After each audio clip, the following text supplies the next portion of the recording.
네, 오늘은 사도행전 17장 1절에서 9절 제목을 한 3번 바꿨던 것 같아요. 세상을 어지럽히는 것에서 이제 마지막 바꾼 것이 가이사의 세계와 예수 그리스도의 세계로 이렇게 바꿨습니다.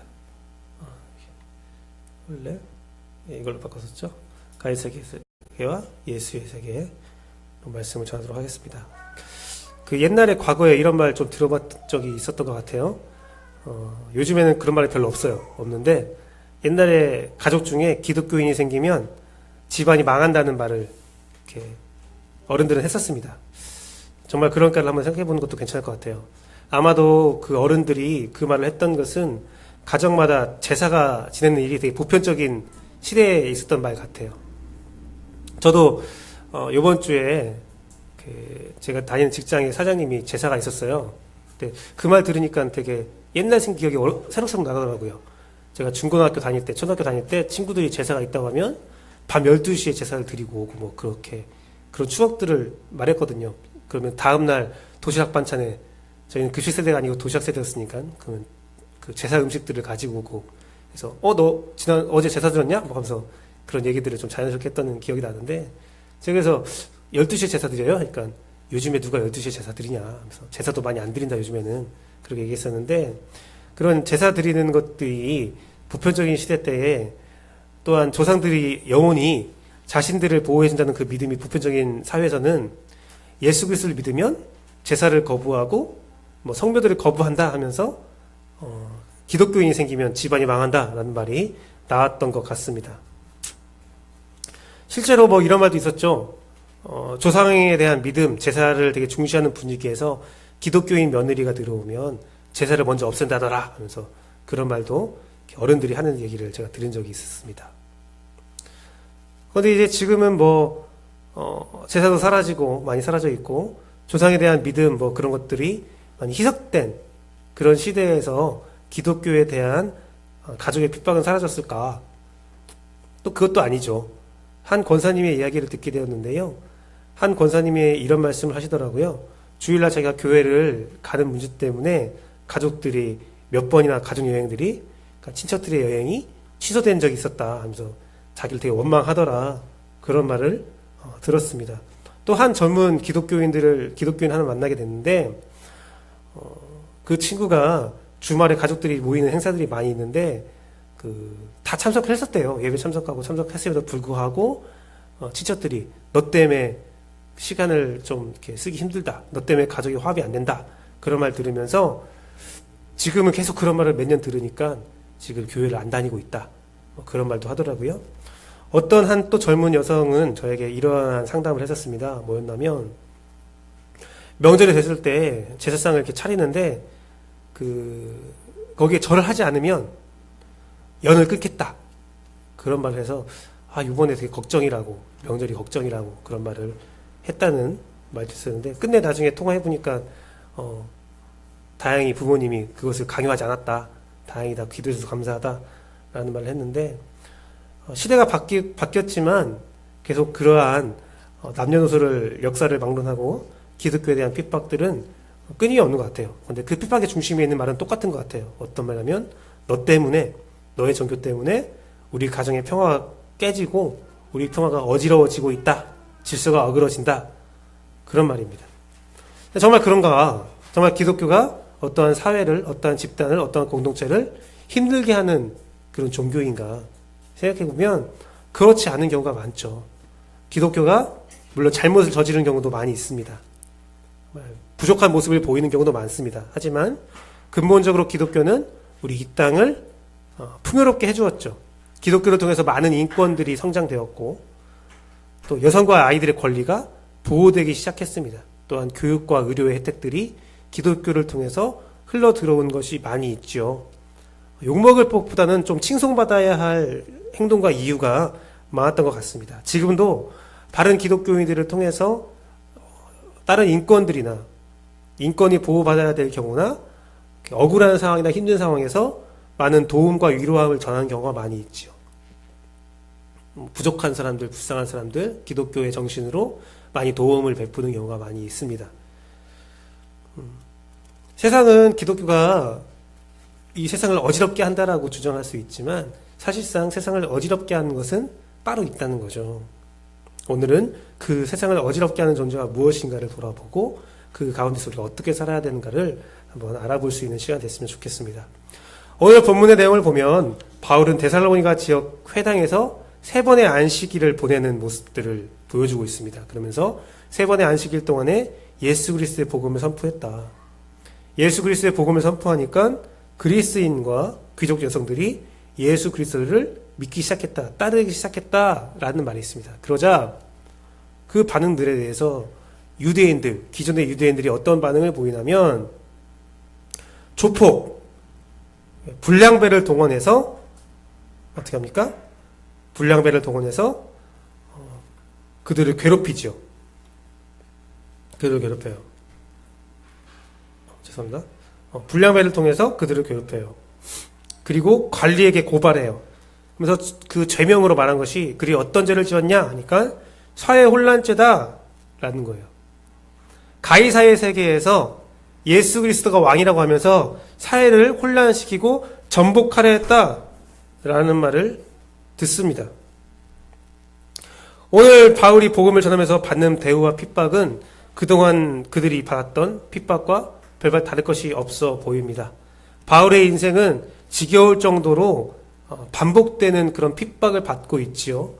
지난주 말씀 나눈 중에 인생이 감옥과 같다라는 말이 오늘 바울에게 적용이 되는 것 같습니다.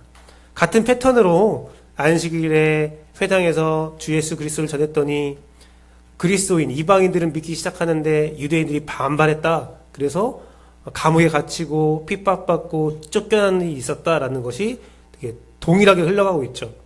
이 흘러감은 참 곤욕스럽고 아픈데 가만히 보면 바울에게는 그 곤욕과 그 힘든 상황이 우리가 느낀 것처럼 옆에서 바라보는 것처럼 힘들겠다, 어렵겠다는 것은 아니었던 것 같습니다.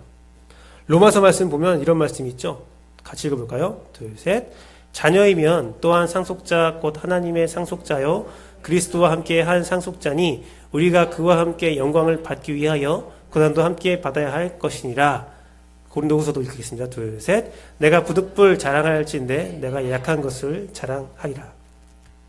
이 말씀은 고린도후서 말씀은 뭐냐면 내가 자랑하는 것은 내가 핍박받고 내가 감옥에 갇히고 내가 하나님 복음을 위해서 피해를 받은 것을 내가 감사한다. 그 약함 때문에 하나님이 강함이 되었고 내가 자랑할 것은 이것밖에 없다라는 바울의 고백인데요. 이런 지겨운 반복들, 예수 그리스도의 복음을 전하니까 받는 핍박들이 그에게는 반복적이고 고통스러운 감옥에 갇힌 것 같은 그 마음이 아니라 내가 받아야 될 것이다. 마땅히 받아야 할 것이다. 이것은 나의 자랑이다. 나의 상급이다. 나의 기쁨이다. 라고 밝히는 특이한 바울의 모습을 볼 수가 있습니다. 근데 이 지겨운 반복들이 오늘 본문에 나와 있는데 오늘 본문은 조금 다른 내용이 하나 나와요. 뭐냐면 바울과 실라가 핍박받는 이유가 무엇이냐면 유대인들의 시기심 때문에 라고 나와요. 예수 그리스도를 전해서 좋은 말씀을 전해서 하나님을 전해서 받는 것이 아니라 그들이 받는 핍박의 이면에는 뭐가 있었냐면 유대인들의 시기심이 있었다는 겁니다. 유대인들의 시기심. 시기심은 예로부터 많은 것들을 혼란하게 하고 분주하게 했습니다. 왜 유대인들이 시기했냐면 본문에 되어 있잖아요. 그리스 지역, 데살로니가 지역의 회당에서 3번, 안식일 3번 바울과 실라가 말씀을 전했는데 그리스인들과 귀족 부인들이 바울과 실라를 따랐다는 거예요. 그러면서 시기심이 들었다는 거예요. 뭐냐면 유대인들이 회당에서 말씀을 전하고 유대인으로서 귀의시키려고 노력했지만 그런 자신들의 무단한 노력과는 정말 다르게 3번 만에 한 달 만에 많은 자들이 바울과 실라를 따라가니까 시기심이 들었다는 거죠. 예로부터 시기심이 많은 혼란을 가져왔던 것들을 우리가 한번 바라보겠습니다. 요셉의 형들이 요셉을 가두고 애굽에 판 것이 무엇 때문에 그랬어요? 시기해서 그랬죠. 요셉을 시기해서 요셉을 죽이려고 했고 노예로 팔아버리는 일이 있었어요. 잠언 말씀에는 시기심에 대해서 이렇게 말하고 있습니다. 시기는 뼈를 썩게 한다. 시기심을 가진 사람은 뼈를 썩게 한대요. 그 정도 고통이 있다는 거죠. 또한 예수 그리스도의 십자가 형벌의 그 이면에 있는 유대인의 심정이 뭐라고 되어 있습니까? 마태복음과 마가복음에서 증언하고 있는데요. 같이 읽어보겠습니다. 둘, 셋. 이는 그가 그들의 시기로 예수를 넘겨준 줄 알미더라. 빌라도가 딱 보니까 유대인들이 예수를 못 박아야 한다, 죽여야 한다고 데려온 이유가 이 사람이 가이사의 세계를 멸망시키려고 해요 라고 말하고 있지만, 유대인의 왕이라고 주장하고 있어요 라고 말하고 있지만, 사실은 그 뒤에는 시기심을 받다는 거죠. 유대인이 예수 그리스도를 못 박은 것도 이 시기심에서 발휘된 사건이라는 거예요. 오늘 바울과 실라도 이 시기심으로 일어난 사건이라고 말하고 있습니다. 또한 결정적으로 야고보는 혼란과 악한 일의 근원으로 시기와 다툼이라고 말을 하고 있습니다. 같이 읽어보겠습니다. 둘, 셋. 시기와 다툼이 있는 곳에는 혼란과 모든 악한 일이 있습니다. 시기심. 근데는 이 세상을 혼란스럽고 어지럽게 하는 것은 복음이 아니라는 거예요. 복음을 향한 세상의 시기심이 이 세상을 혼란스럽게 하고 있다는 겁니다. 시기는 욕심과 교만의 아들입니다. 이 표현이 어떤 뜻이냐면, 시기심을 생각해보면 시기심이 어디서 나왔냐? 내 욕심과 내 교만에서 나오는 거예요. 내가 가지지 못한 것을 나보다 못한 사람이 가지고 있다는 생각이 들면, 그거에 대한 욕심이 있고 그거에 대한 교만이 생기면 시기를 잉태하고 그 시기를 내가 숨기려 해도 내 뱃속에서 계속 자라나는 거예요. 내 교만과 내 욕심 때문에 자라난 시기심이 밖으로 태어났을 때는 세상을 혼란스럽게 하고 그 안에서 내 뼈를 썩게 하는 고통을 주고 다른 사람을 가두고 다른 사람을 핍박하는 일이 생긴다는 겁니다. 이 시기심은요, 가족과 사랑하는 사람 사이에서도 잉태될 수 있는 악독한 악한 영이에요. 그리스 사람들, 유력한 귀족 여성들이 바알과 시라를 따랐자 유대인들은 시기심이 발동되었죠. 저놈들이 뭔데? 저까지 것들이 뭔데? 우리 한 2, 3주 뒤에 3, 4주 뒤에 나눌 본문 중에 하나가 있는데, 뭐냐면 이 그리스 지역, 바울이요, 그리스 지역에서 복음을 전파하잖아요. 예루살렘에서 온 사람이란 말이에요. 예루살렘, 이스라엘에서 온 사람이 우리에게 복음을 전파한다라는 거잖아요. 근데 그리스인 입장이면 어떨까요? 그 당시 로마, 헬라 문화 중심지인 시대예요. 따지고 보면 이렇게 되는 거예요. 저기 후진국 사람들이 와서 가장 초강대국인 사람들, 문명의 발상지에 가서 문명을 이야기하고 복음을 이야기한다. 하찮게 여길 수 있는 거거든요. 유대인도 마찬가지예요. 그 당시 그리스 지역에서 회당을 이루고 있는 유대인들 볼 때에 저 촌뜨기들이 쟤들이 한 게 뭐가 있다고 바알과 실라를 우습게 보는 거예요. 우리가 보는 것처럼 바알과 실라의 위대한 사도 그렇게 보는 게 아니라 여기에 모인 사람들은 촌뜨기, 시골뜨기, 배우지 못한 사람, 올바른 문명을 혜택을 받지 못하고 저 시골에서 좀 난다긴다 한 녀석, 애송이, 그렇게 보는 거예요. 그런 자들에게 자신이 공들인 사람들이 다 따라가니까 시기심이 발동될 수밖에 없는 겁니다. 그들의 시기심은 이상한 쪽으로 이어졌죠. 불량배를 동원해서 무고한 자를 고소하는 일까지 벌어졌죠. 용역을 동원한 거죠. 용역을 동원한 거예요. 안타까운 일이죠. 오늘날도 일어나고 있는 일이죠. 정의를 사수한다는 사람이, 진리를 다룬다는 사람이 용역을 동원해서 강제력을 행사했던 사건들이 저번 주에도 한번 있었었는데, 그런 일들이 계속 일어나고 있잖아요. 일을 크게 만들었죠. 일이 커졌어요. 유대인들이 용역을 동원해서 바울을 다른 자를 핍박하니까 일이 커졌어요. 그것을 정당화하기 위해서 그들이 한 행동이 무엇입니까? 거짓 증거를 빠뜨린 거죠. 바울과 실라는 세상을 흔들었다. 세상을 흔들었다. 그것이 어디서 발견됐다고요? 바로 시기심에서 발동했다고요. 어원 루처의 목사가 목사에게라는 책을 보면 시기심에 대해서 이런 예화를 말하고 있습니다.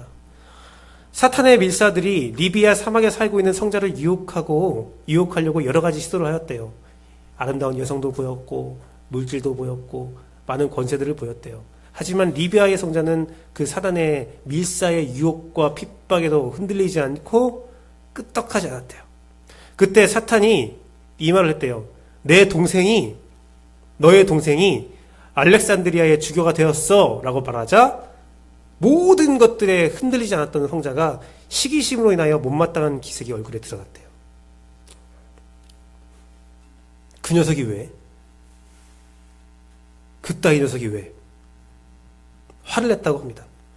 그러자 사탄이 자신의 군대들에게 이렇게 증언했대요. 시기심이야말로 거룩함을 추구하는 사람들에게 사용할 수 있는 최후의 무기다. 시기심. 이 시기심이 오늘도 여러분을 혼란스럽게 하고 있지 않습니까? 이 세상을 어지럽히는 또 하나의 정체가 시기심 말고 또 하나가 더 나오는데요. 본문 9절을 같이 읽어보겠습니다. 본문 9절입니다. 둘, 셋. 야손과 그 나머지 사람들에게 보석금을 받고 놓아주니라. 8절에 보면 유대인들이 자신의 시기심에 발동해서 용역을 동원해서 한 사람을 가두고 핍박했던 이유에 대해서 사회 혼란죄라고 말하고 있는데 8절에 보면 뭐라고 되어 있습니까? 가이사에게 반역하게 하려고 한 거다. 즉 사회 혼란죄는 반역죄였어요. 반역죄. 그런데요. 오늘 9절 보면 반역죄를 저지른 사람들을 어떻게 합니까? 돈 받고 풀어줬어요. 그 관리인에게, 그 그리스 관리에게 중요한 것은, 반역보다 무서운 것은 돈이라는 거죠. 돈이 법과 질서 위에 있는 모습을 성경은 오늘 보여주고 있다는 겁니다. 굳이 이것은 성경으로 보지 않아도 여러분 삶에서 충분히 경험하고 느끼고 있는, 공감하는 일들이죠. 이 일이 성경에까지 목격되고 있죠.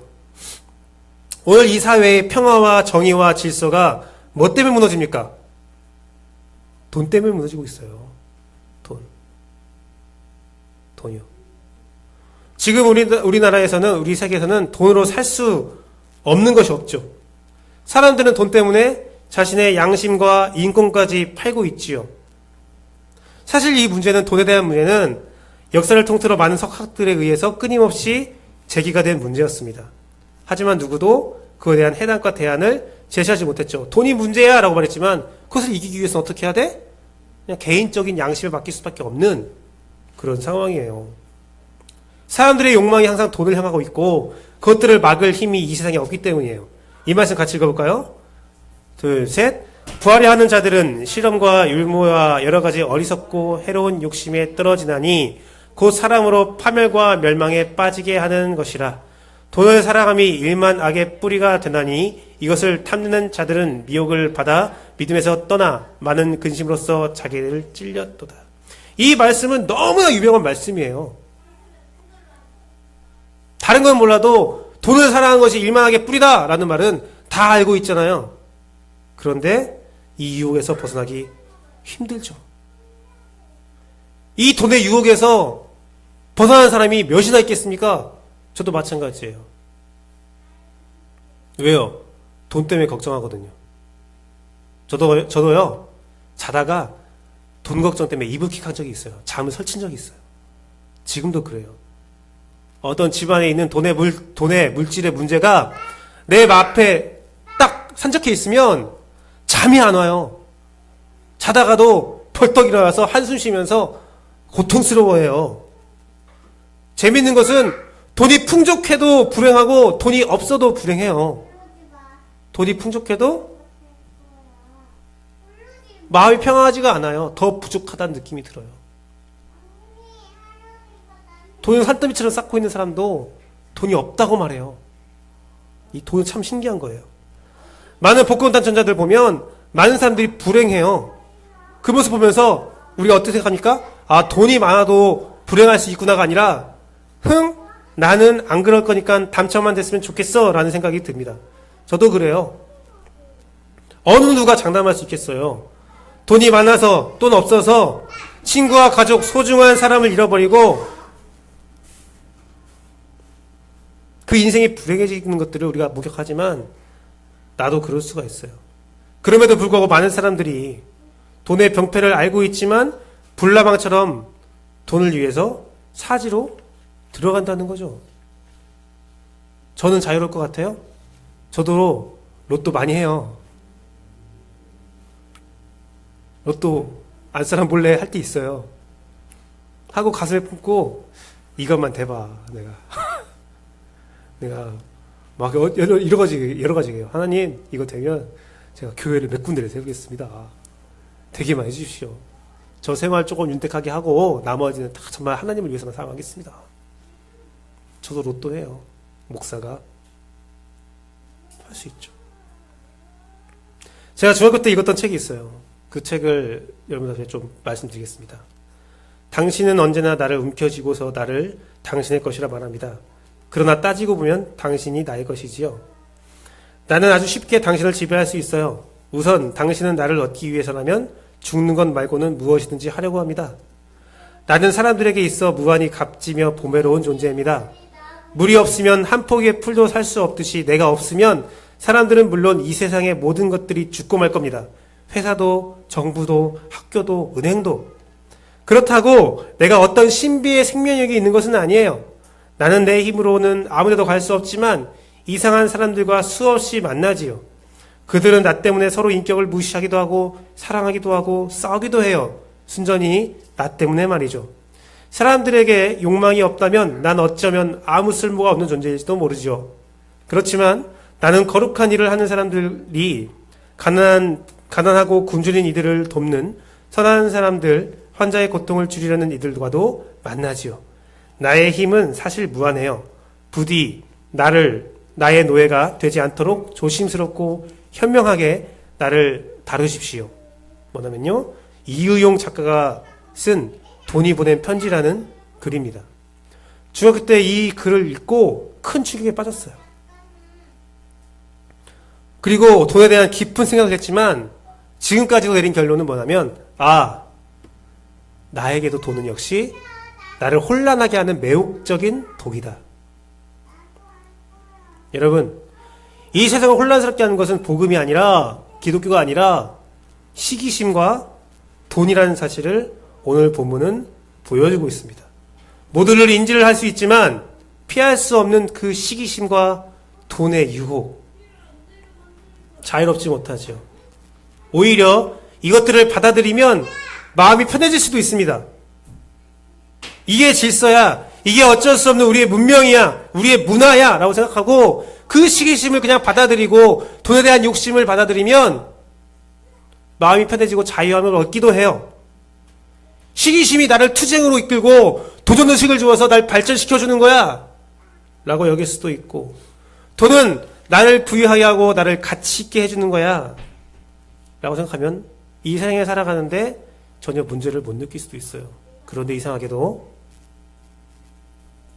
그것이 어느 순간에 우리에게 언제나 불안감을 주는 이유가 무엇입니까?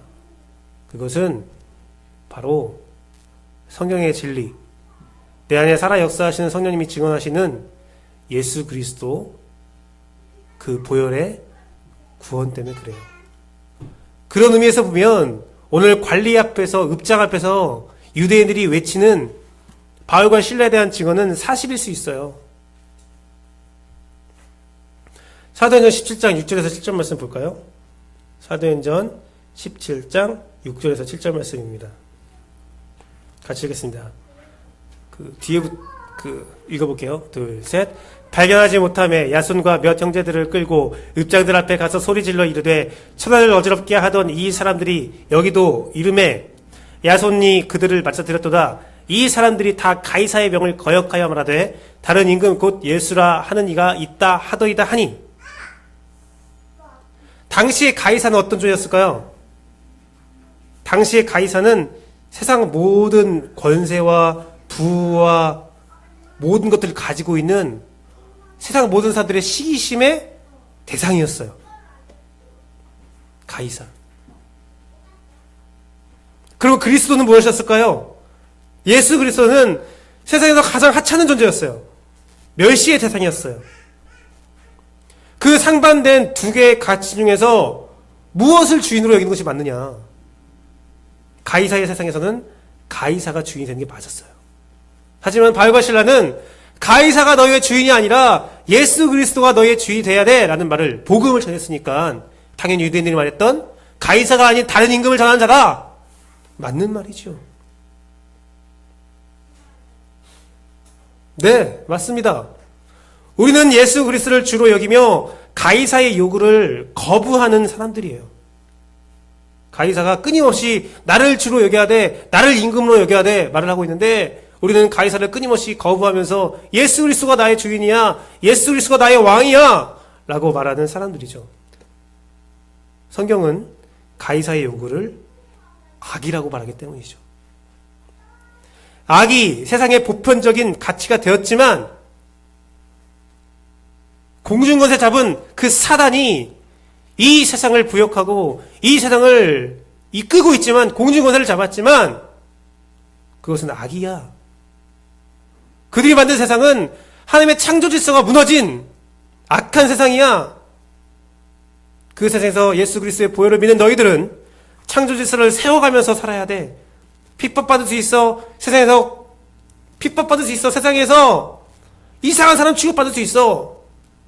세상의 입장에서, 공중권세 잡은 악한 영들의 입장에서는 우리는 반역자요, 세상을 뒤집으려는 레지스탕드야, 그런 말을 들을 수 있어요. 제가 이승환 씨가 작사 작곡한 돈의 신이라는 노래를 들었습니다. 거기에 가사가 이렇게 있습니다. 세상은 우리에게 이렇게 말한다고 하죠. 너희는 고작 사람이나 사랑 따위를 믿지만 나는 돈을 믿어. 그 말이 오늘 우리에게 말하고 있는 거죠. 너희는 고작 예수 그리스도의 보혈이나 사랑 따위를 믿지만 나는 돈을 믿는다. 나보다 돈이 많은 자를 따라다니거나 함께 있지만 내 속에서는 그들을 시기하며 그 자리에 앉기 원한다. 지난주에 아주 안타까운 일이 벌어졌습니다. 한번 우리가 경험했던 일이죠. 전두환과 노태우가 동시에 감옥에 들어간 구속된 사건을 경험했듯이 지난 10년 동안 우리나라를 지배했던 대통령인 박근혜 대통령과 이명박 대통령이 동시에 들어간 사건이 있었어요. 그 사건의 많은 패널들이 이야기할 때 이명박의 심리에 대해서 얘기하는 패널이 있었어요. 걔가 언제부터 이렇게 돈에 환장했는가? 원래 그런 사람이었는가? 뭐라고 하냐면 정주영 옆에를 따라다니는 현대 시절 사업가 시절 때부터, 평회사원 때부터 정주영을 따라다니면서 아, 돈이 최고구나, 돈이 전부구나, 정주영을 따라다니면서 정주영을 존경했지만 그 안에 시기심을 키웠다는 거예요. 내가 언젠가는 저 정주영보다 돈을 많이 벌 거야. 정주영 저 돈을 많이 번 정주영을 보니까 저 사람이 어떻게 살았는지 다 알아요. 그 안에서 어떤 비리와 어떠한 나쁜 짓을 통해서 돈을 버는지 알지만, 보이지만 정말 아이러니하게 사람들이 그를 우상화 만들고 영웅화시키고 존경받고 대통령 후보까지 나가는구나. 그렇구나. 돈이 많으면 되는구나. 젊은 날에 그런 가치관에 사로잡혀서 정주영을 존경하지만, 한편으로는 존경하지만 한편으로는 정주영을 시기해서 여기까지 이르렀대요. 그는 그 가치관에 성공했죠. 부와 명예와 젊음을 다 가졌죠. 하지만 끝내 그것은 그를 파멸시키는, 그를 혼란시키는 일이 되었어요. 기독교인이자 가이사의 지배를 받는 전형적인 기독교인의 모습을 그는 우리에게 보여주고 있습니다. 그런데도 이 세상은 아직도 가이사의 백성이 되라고 우리에게 말을 합니다. 더 놀라운 것은 우리에게 그 말을 하는, 돈이 있으면 모든 것을 가질 수 있다 라고 말하는 세상이 우리를, 그 가이사의 백성이 예수 그리스도의 백성을 시기하죠. 오늘 바울과 실라를 따른 귀족 여성들, 모든 권력과 돈을 찾았지만 바울과 실라의 이야기가 들었을 때 그들의 평안을 부러워했고 따르게 되는 자들, 이것이 바로 세상의 본 모습이죠. 가이사의 백성은 항상 우리를 시기하고 우리가 가진 평화에 대해서 관심 갖고 질투합니다. 몇몇은 그것을 따르면서 우리와 함께 예수 그리스도의 백성이 되기도 하지만 어떤 사람들은 그것을 빼앗으려고만 하고 유혹하고 핍박하면서 우리를 자기들과 같은 분류로 만들려 하는 사람도 있습니다. 사실 그것은 굉장히 큰 성공을 거두고 있습니다. 그것은 사실이에요. 사실이에요. 우리 기독교가 올바른 일을 많이 했지만, 좋은 일을 많이 했지만, 사실 오늘날 바라보면 많은 부분에서 우리가 무너져 있다라는 것이 실상이기 때문입니다. 예수 그리스도의 구원을 우리가 알고 있지만, 예수 그리스도는 굳건하지만 아직도 살아 숨쉬고 역사하시지만 우리는 많이 무너져 있고 우리는 세상으로 많이 흘러가 있다는 것이 사실입니다. 그럼에도 불구하고 더 명확한 사실은 예수 그리스도의 구원은 아직도 유효하고 있다는 사실입니다. 우리가 실패하고 우리가 넘어져도, 또한 세상에 공중권세 잡은 그 가이사의 세상에 살고 있는 사람도 어떤 사람이라도 그 순간 예수 그리스도를 의지하고 예수 그리스도를 받아들이고 내가 예수 그리스도를 이제부터 나의 주인으로 여기겠다라는 고백을 한다면 구원을 얻는다는 사실이 성경에 기록되어 있는 또 다른 사실이기도 합니다. 욕망으로 이루어진 가이사의 나라에 평안이 없지만 지난주에 감옥에 삶에 갇혀있던 간수의 질문에 바울의 답변은 아직도 유효합니다. 내가 어떻게 해야 이 혼란스러운 세상, 창조 질서가 무너진 고통스러운 세상에서 구원을 얻을 수 있습니까? 바울이 말하죠. 주 예수 그리스도를 믿으라. 그리하면 너와 내 집이 구원을 얻으리라. 이 말은 지금도 유효한 말씀입니다. 여러분, 주 예수를 믿고 그 안에 평안을 얻는 여러분 되길 소망해요. 가이사의 세상이 말하는 임금이 아닌 진정한 우리의 왕 예수 그리스도를 믿고 그의 종으로 살아가면서 참된 자유와 평안을 얻기를 바랍니다. 돈이 보낸 편지, 그렇지만 돈이 보낸 편지도 돈이 주장하고 있잖아요. 그 사실을 인정하고 있잖아요. 거룩한 일을 하는 사람들, 가난하고 굶주린 일을 위해서 일하는 사람들을 내가 만나면, 환자의 고통을 줄이려는 사람들을 만나면 나의 무한한 힘이 그 일들을 하게 해준다. 그러니 나의 노예가 되지 않도록 조심하고 현명하게 나를 다루달라고 돈이 말하고 있잖아요. 왜요? 돈도 물질도 하나님이 창조하신 것이기 때문에 그래요. 돈처럼 유용한 게 어디 있어요? 가볍고 사용이 편하고 범용적이고 우리가 예수 그리스도를 주로 여기고 우리의 삶이 예수 그리스도의 백성된 삶을 산다면 우리에게 주시는 무한한 힘, 그 물질을 가지고 하나님의 목적에 맞게 좋게 사용할 수 있는 겁니다. 말씀을 맺도록 하겠습니다. 말씀을 맺는데요. 요즘에 제가 읽고 있는 또 책이 하나 있는데요. 마가복음으로 세상을 살아가기라는 그런 책이 있습니다. 제목이 정확하지 않은데요. 그 책에서 서두에 이런 얘기 있었어요. 사람들은 글을 쓰거나 읽을 때 두 가지의 상반된 뜻으로 글을 쓰고 있습니다. 첫 번째는 그냥 지식과 정보 전달을 목적으로 글을 쓰고 읽고 있습니다. 그냥 정보 전달이에요. 그냥 머리 커지는 거예요. 두 번째는 사람들의 삶을 변화시키고 변혁시키기 위해서 글을 쓰고 읽고 있습니다.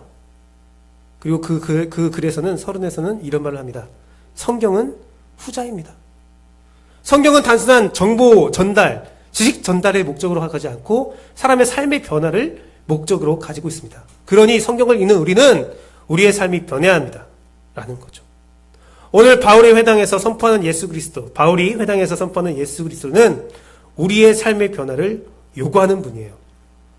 감옥과 같은 환경에서도 늘 자유를 선포하며 변화를 꿈꾸며 진짜 여러분이 자유하기를 원했어요.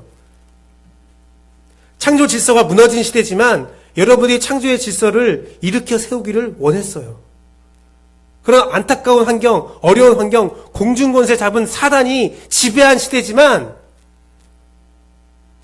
여러분 삶의 변화를 요구하고 있어요. 예수 그리스도의 보혈로 인하여 우리의 죄의 문제는 해결되고 성령의 인도하심으로 우리가 마땅히 살아갈 수 있는 그 하나님의 뜻이 있고 우리에게는 무수한 하나님의 영광이 있고 능력이 있지만 그냥 그것을 알고 있는 걸로 끝나는 것이 아니라 그것이 여러분의 삶을 변화시키기를 예수 그리스도는 원했다는 거죠. 제가 이 말을 하는 것은 여러분 가이사에게서 돈만 가라 우리끼리 살자 그 말을 하는 게 아니에요. 절대 그런 말이 아니에요.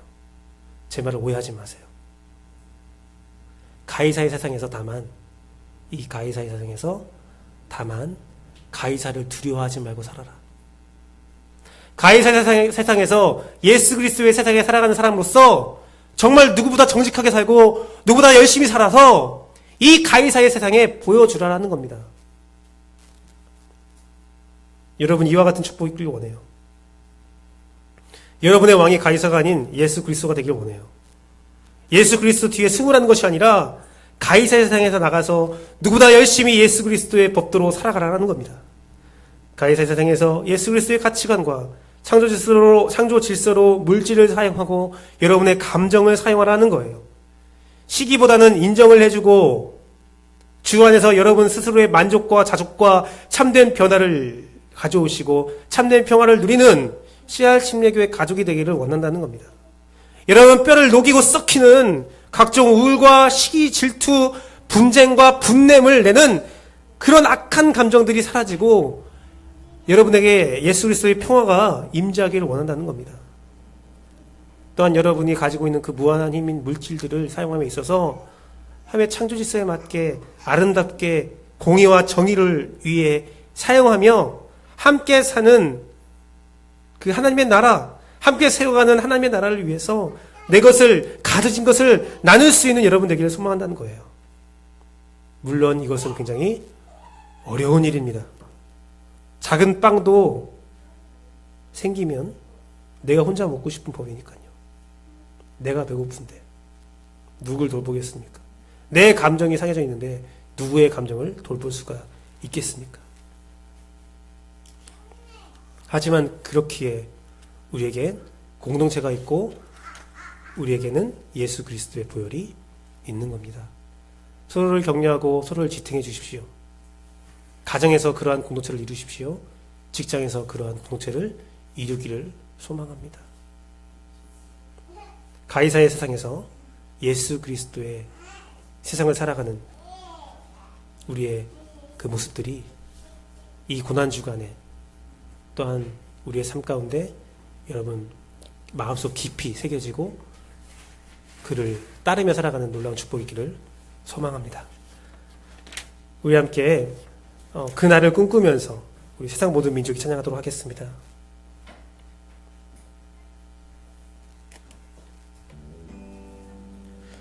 우리 함께 세상 모든 민족이 찬양하고 함께 기도하도록 하겠습니다.